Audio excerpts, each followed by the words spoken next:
Hi guys, welcome back to the Shannon Show. Hello if you're new. So today's video is going to be a review of the feature documentary that just dropped on Netflix, Crip Camp, A Disabled Revolution. It was actually produced by the Obama's production company and it premiered at Sundance and it actually won the audience award there. Yeah, obviously self-isolation, everybody's home, so we have got some people are at home. Ambient. So the documentary chronicles the disabled civil rights movement and how it built momentum and how it finally made change and where disabled rights are at right now, and kind of giving us a backstory of the build up to the turning point where they decided that enough was enough and that change needed to happen. I personally really like civil rights documentaries. I find them really interesting, engaging and entertaining. But in terms of the civil rights content that we typically see in terms of documentary or feature film adaptations, we usually see them focused on either the Black civil rights movement, followed by the women's movement, followed by the LGBT plus movement. I think a movement that is often neglected is the disabled civil rights movement. Despite it being such an important part of our history, in school, we were never taught about it. I don't even think we were even told what a disabled person was. Going into school, there wasn't really many disabled pupils. I think in terms of disabled education, it's usually centered towards more of the Paralympics. I even studied sociology A-level and it kind of barely touched on the syllabus at higher education. Doesn't really prioritize disabled rights or disabled issues. Even this documentary, this is the first time I've ever seen any sort of disabled documentary that wasn't about asylum or something. So if anyone knows any other good documentaries or educational programs about the disabled civil rights movement, please let me know in the comments. I think a key point in the documentary is the footage from and us finding out the experience of Jened, which was a kind of summer camp made for disabled people. And it was very rare in America at that time in the 70s for there to be places made specifically for disabled people and disabled teens as well. And in terms of us being introduced to Jened and the storyline and the narrative surrounding Jened, and it was Larry Allison that founded the camp and basically said that he wanted to create the camp because he wanted disabled teenagers to have a place where they could be free and not have to think about all of the things that society has put on them. And he makes a great point that once he made the camp, he realized that the issue was not with disabled people, the issue was with the people who oppress them. And let's repeat that, the issue is not with the people who are oppressed, the issue is with the people who oppress them. They are responsible for dismantling that system. The main narrative was kind of that Jened was the only place for disabled people. Where they lived, they were usually the only disabled person and their friends weren't disabled and they didn't really have anyone who could relate to them. It was a summer camp, but a really fun summer camp. It was like based in the 70s, it was run by hippies. And it was just, from the footage that we saw, it looked like if you went there, you were going to have the best summer ever. Everyone was dancing, everyone was enjoying, everyone was free. And the subjects that we see in the documentary that are interviewed all basically say that it was like a utopia and it was a place where they wanted to be and they never wanted to leave. So yeah, in terms of what I think about Jened as a place, I think what we saw was the definition of a safe space in terms of when people from oppressed groups talk about they need a safe space where they can conjugate with each other. I feel like this was that safe space personified when you can just let go. You don't have to think about your identity and what identities have been placed on you. You just get to be yourself. And I think it was definitely a shame that it did end up closing down, and I think we definitely do need a lot more of these facilities, but I guess funding could obviously be an issue. And I think that's why we need more content. That's why we need more programs like this, because I feel like if this is brought to people's attention, then perhaps people who are trying to recreate places like Jened will be able to get more media attention and get more funding. What was an interesting point about the whole gendered narrative is the interviews from the counsellors, particularly the able-bodied counsellors. They kind of just went there because it was a summer job, they needed a job, but all of them basically reiterated that they were nervous about interacting with disabled people because they hadn't interacted with disabled people in real life. And I think a lot of people, I think this is a debate that we've seen time and time again, a lot of people feel uncomfortable or not sure how to act or treat disabled people, and a lot of disabled people have come out and said, you know, just treat us like human beings, stop treating us like we are other. Obviously, by the end of it, they were basically just like, well, that was fine. It seems like their whole worldview had changed, because even though the workers were open-minded, they definitely went in there with their assumptions and their prejudices, to the point where one of them actually decided that they were going to be an activist, decided that they were going to be involved with the disabled civil rights movement. I didn't catch his name, but it was a black counsellor, and he basically said that he could see the similarities between the treatment of disabled people and black people. Obviously, this was the 1970s. This is just when the civil rights movement had finished, and I guess there was a second wave of the whole Black Panther, Black Liberation movement. Basically said when they'd go out, sometimes they wouldn't be able to get into buildings because they weren't accessible. So, you know, if the wheelchair isn't going to get through, then they can't go in there.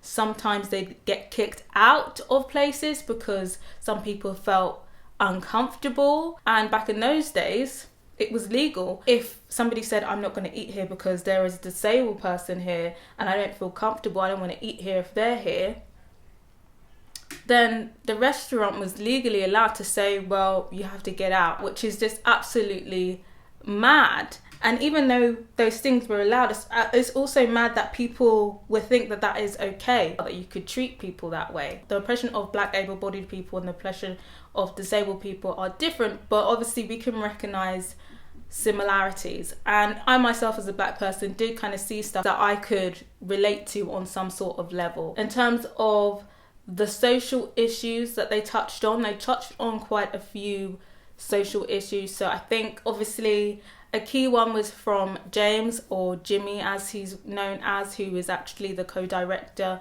of the film. He has a kind of spinal disability, so he's in a wheelchair, and there was a point in his life where he needed to wear a diaper and he was in control of his urinary tract, and I think as well as diapers he had to have, I'm not sure what it's called, but I think it's that sack that you basically all of your waste goes to. And as a teenager going to school, because he was one of the rare people who was allowed to go to a public school, he basically said that he felt very insecure, how he was always trying to hide it, to not draw attention to himself. When you are different, you're always trying to fit in. He's amongst able-bodied people, so I feel like there was this thing going on in his brain where he was just trying so hard not to draw attention to his disability. I think it's universal. Kids are horrible at school, and disabled people are often the butt of jokes. When I was at school, disabled people were the butt of the joke. It was like so bad to the point where I actually knew somebody who had a disabled brother, and even he was joining into the jokes, and I was just like, how are you even joining into the joke? I mean, I respect it from everybody else, but you, and I remember I called him out. I was like, how are you making disabled jokes and your brother is disabled? And he didn't have an answer for me. I'm not sure if that has really progressed from what I have heard, like overheard school children. It definitely still is an issue at school, and I'm not really sure how it will be resolved, if it can ever be resolved, but I do think disabled education could definitely help alleviate that, and, you know, take out, because I think it's definitely easier for some children to pick on people who they view as other. But yeah, what do you think in your experience? Do you think in terms of bullying of disabled people, do you think it has gotten better, and why do you think people do it? Obviously, a key issue that Judy, who was another subject in the documentary, brings up is the feeling of feeling othered. She has polio, and with her polio she can't walk, so she's confined to a wheelchair, And she basically said in her childhood, everything was good. People would play out, nobody would really treat her differently. And then one day, somebody said, "Are you sick?" And that's when she kind of knew that people thought about stuff about her and she's probably going to be prejudiced against. Because I think when you are seen as different or you are othered in society, I think deep down, you know, it's always the elephant in the room. It's just about when someone says something or does something to you that confirms it, that confirms your place in society, confirms how society views you. And I think you want to live your life trying to avoid that as long as possible. But I think when you finally get to that point and you deep it, it's not a nice feeling. It's definitely not a nice feeling. I feel like I can relate to that on some level. Judy touches on how, as a disabled person, she's often asked very evasive questions about herself and her disability, and stupid questions about her disability. People view them as other, and people do dehumanize them, because people wouldn't ask able-bodied people the questions that they think they can get away with asking disabled people. And it's almost like some people actually view disabled people as like a scientific anomaly that they can and analyze and scrutinize, and it's just very strange. Other key issues I think that was quite interesting, and I'm glad that they touched on, is the kind of desexualization of disabled people. They're not really viewed as sexual beings or sexually desirable beings. Some people think if you are disabled, you are just automatically asexual. And in the camp, what I thought was really funny, obviously teenagers, they're all teenagers. Teenagers are horny as fuck. And everybody was getting it on at Camp Jenna, to the point where there was crabs going round. Everyone was getting it on because this is the only chance that they're probably going to get it on for a long while, because this is a cute opportunity. Before that, they hadn't really had a chance to in a sexual way. And, as a teenager, it's natural for you to explore your sexuality. And the same applies to disabled teenagers. So I think that was definitely an interesting and important point that they put in the documentary. The crab spreading around was definitely very funny. In terms of rounding that off, there was an incident with one of the subjects. Denise, she had cerebral palsy. She decided she wasn't going to die a virgin, so she was getting it on with the bus driver. And the bus driver gave her gonorrhea. But when she went to the doctor's surgery, they basically just thought it was an appendicitis. Even though the symptoms matched an STD symptoms, they just automatically thought, well, she's not having sex, so the only other thing would be appendicitis. They even took her to the surgery bed, took out her appendicitis, and then after that surgery, they were like, okay, we don't think it was the appendicitis. We think you might have had an STD. I think after they crossed off all of the other things off the list. And,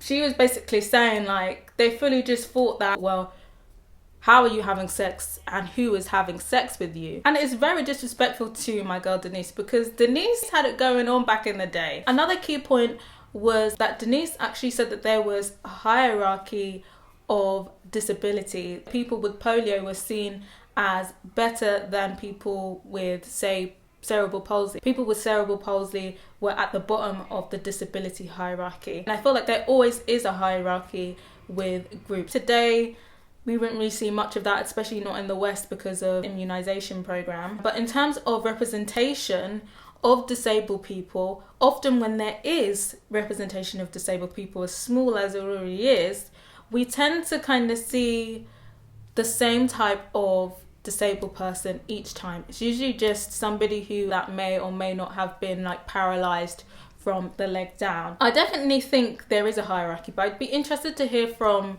disabled people if you think that there is a hierarchy within the disabled community. And I think another key point in the documentary is how the disabled teenagers kind of felt like, obviously, now in this camp where they had so much freedom, and going back to their life where they didn't have freedom, they started discussing do you feel like you are kind of overprotective?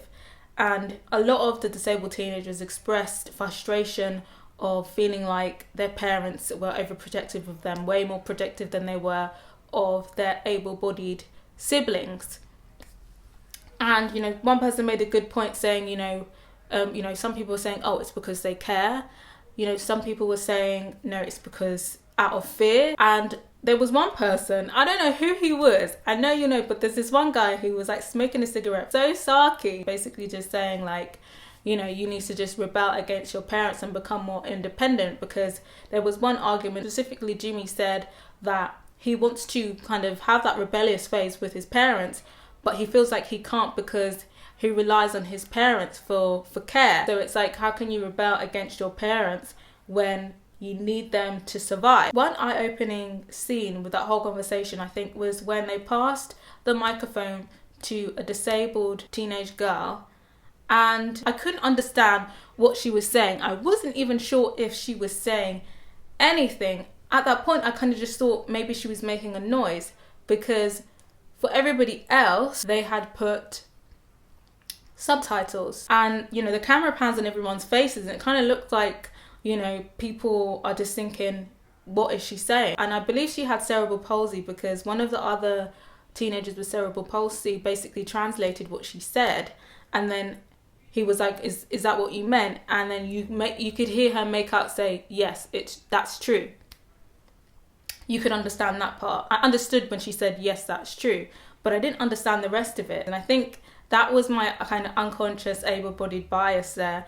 And that's why I think it's very important to have representation. A lot of people don't take the time to understand disabled people. And I think that was very subtly but smartly done. And I think a lot of people at that point might have had to check their unconscious able-bodied bias. And I think it's very important that everybody checks. And I think it's very important that everybody checks their unconscious bias. Did anyone else have to check themselves? Let me know in the comments. So obviously when the camp closed down and everybody basically went back to reality, it was just sad. I was even sad when the camp closed down in the documentary, because I was just like, if I was them, I wouldn't want to go back either. And I think after that, after living in that utopia where they were free and stress-free, I think after that, when they got back, especially Judy, she was just like, I can't live like this. Judith Human was that bitch. She really went hard and she went in. And the first thing that she did was try and push through a bill that integrated school, transport, and any federal funded business or service could not discriminate against disabled people. With the Civil Rights Bill, they had kind of discrimination laws in there, but there was a lot of loopholes that meant that lots of places could get away with discriminating against disabled people. Before the Disability Act came through, disabled people, a lot of them were sent to these institutions or asylums. In terms of education, it was a kind of a one size fits all. You all get sent to a special ed school, and I can only assume that it probably wasn't funded well and didn't take into account that many disabled students would be able to study just fine at public schools as long as they were accessible. Judy herself, in terms of her education, she had a special ed class that was like in a basement away from everybody else. It was just mad. And she was basically like, no more. And I just feel like the way that they were treating disabled people, and even now, there even still needs to be some improvement, but the way back then, how could you expect anyone to live a comfortable, satisfying life? And of course, with many civil rights, human rights laws, there was pushback. I think namely the first one, I think from the Nixon administration, was funding. Long story short, they basically said that they don't value disabled people and you're a small part of the population, and the things that you're asking for, even though these are like basic human needs, it's too expensive, so we're just not going to do it. Judy was not here for it, and she mobilized step by step. They were making small gains. With every gain, they needed to gain like 50 times more to get to their goal. And a lot of people who were at the Gen Ed camp came together to mobilize, to protest. Even some of the able-bodied counsellors joined in. There was an incident where there was like an occupation of a government building for, I believe it was like 10 to 20 days. People were starving, people were going on hunger strike. And on top of that, even though this was like a big movement, like they were putting a lot of pressure on the government, none of the news outlets were covering them. There was only about one journalist. And even now today, in terms of discrimination and stuff like that, coverage, we don't really see it with disabled people. I feel like in terms of when there's coverage of disabled people on the news, it's usually because like there's like an abuse scandal at a care home or something like that. We never really see disabled people protesting broadcasted everywhere. And I guess one day the news was just so slow that they were just like, okay, we'll broadcast this because this is literally the only thing. And that was the only time that they were managed to get coverage, when the broadcast decided that there was literally nothing to broadcast, so we are just going to broadcast this because you're literally all that we have. I guess, you got to take what you get. And after that, they finally got whoever the administration to sign the bill, the Disability Act, through. And I think it was all on a federal level. I think private businesses can still, at that point, private businesses could still legally discriminate against disabled people. I'm not really sure where the law is right now in terms of the American law. I can only assume from what I have seen there probably is still a few loopholes. Other movements could see their drive and respected their drive. So they had a lot of help from the Black Panther Party. They had a lot of help from lesbian movements. The Black Panthers helped feed them when they were on their occupation. Some lesbian movements came together to help wash them. So they were very well respected in terms of other movements. So it's interesting how we haven't really seen much of them in the mainstream, despite them being respected by other mainstream movements. There was changes implemented, there was definitely improvement, but at the end of everything, Judy basically said that there still needs to be improvement, but she's not really sure she should feel grateful or not, because why should she feel grateful for having an accessible toilet when that should have been the standard anymore? Why am I grateful for you giving me basic human decency? And I definitely get that, because I feel like a lot of the time, a lot of people who have been complicit in oppression often feel like the people that they have oppressed should be grateful and thankful for them, and owe them for them giving them their freedom back that they stole in the first place. And I've always found that mentality very bizarre. And I don't think the disabled people should have to feel grateful for things that should have been provided. And then on top of that, they made their own communities, they made their own independent living space. They all basically lived together in a flat complex at one point. They really just said no one's gonna do it for us, we've got to do it ourselves, and I have no choice but to stand. And then I guess in terms of more of mental disability, that was kind of touched on with the whole Woodbrook expose. Woodbrook was an institution / hospital where they basically just piled loads of disabled children together, and it was just inadequate facilities, inadequate care. There was an average of 3 minutes per child in terms of feeding time. Children were just left in their own feces, just inhumane conditions. This just highlighted how disabled people were valued and still valued in some cultures. I think that was definitely instrumental in shutting these type of institutions down. But I do feel like there is still quite a few institutions. I feel like in terms of we still see institutions for mentally disabled. I think there's definitely a lot more care homes, but we've seen time and again, we often see scandals of abuse, dehumanization with these kind of care homes. And only this past 20 years or so, we've seen real action taken against the mistreatment of vulnerable disabled children and adults. And it also kind of loosely touched on how disabled people are often presented in the media. They're often presented as the monster or the villain or somebody that you should pity. And I have to agree, very rare that you see a disabled character outside of the pity or the villain edit. I feel like the only kind of character that I've seen that didn't really fit into that was probably Tyrion from Game of Thrones. If anyone has any recommendations of where there is a piece of media or TV where there is decent disabled representation, please let me know in the comments. Overall, I really liked the documentary. I particularly liked the Jennard stuff, the archive footage. The archive footage was some of the best archive footage that I have seen in a cinematic film, and I think that the reason why it was so good is I think it was meant to be filmed in an artistic way. It's almost like the person who filmed it knew it was going to be in a film or a documentary one day, beautifully shot. The footage was just so authentic. Watching it, it felt like such an authentic experience. I was literally watching a flashback in someone's brain. That's how authentic the footage looks. I think some people will definitely find it inspirational, but for me, it's definitely an inspirational story, but it definitely just made me proud. This film is definitely the definition of be the change that you want to see. You felt the passion, you felt the drive. What was most satisfying was watching the people at the top crumble to the pressure. I feel like that was really satisfying. And honestly, it made me feel lazy. Definitely made me feel very lazy. Enjoy getting to know all of the people at Jened. It was structured really well in terms of the distribution of the footage, of the archive footage, the other collected footage, and the interviews. I personally would have liked to have seen a lot more interviews than they had, but you know, as the documentary said, unfortunately a lot of these people have died. I would have loved to have an interview from Steve. He just seemed like such an amazing person. He really lived a full life and he lived his best life, and he didn't let anything hold him back. And even on footage you could just tell that he was just such a kind soul. You can absolutely tell that this was directed by a disabled person, and I think we should all kind of note this down as to, you know, this is how disabled people want to be viewed as. I think you can definitely tell the difference between somebody telling their story and somebody telling somebody else's story.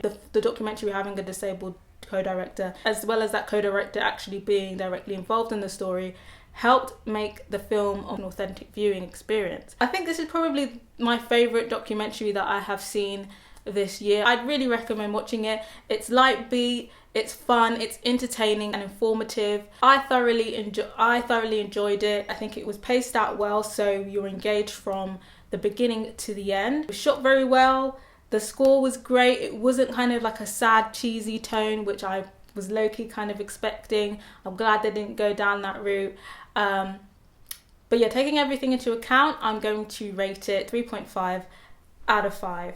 But yeah, let me know what you thought of it, and let me know what you'd rate it out of 5. As always, let me know what you thought of this review. Subscribe if you haven't, and if you have, don't forget to put your notification bell on so you'll know when the next video is dropping. Till next time guys, bye!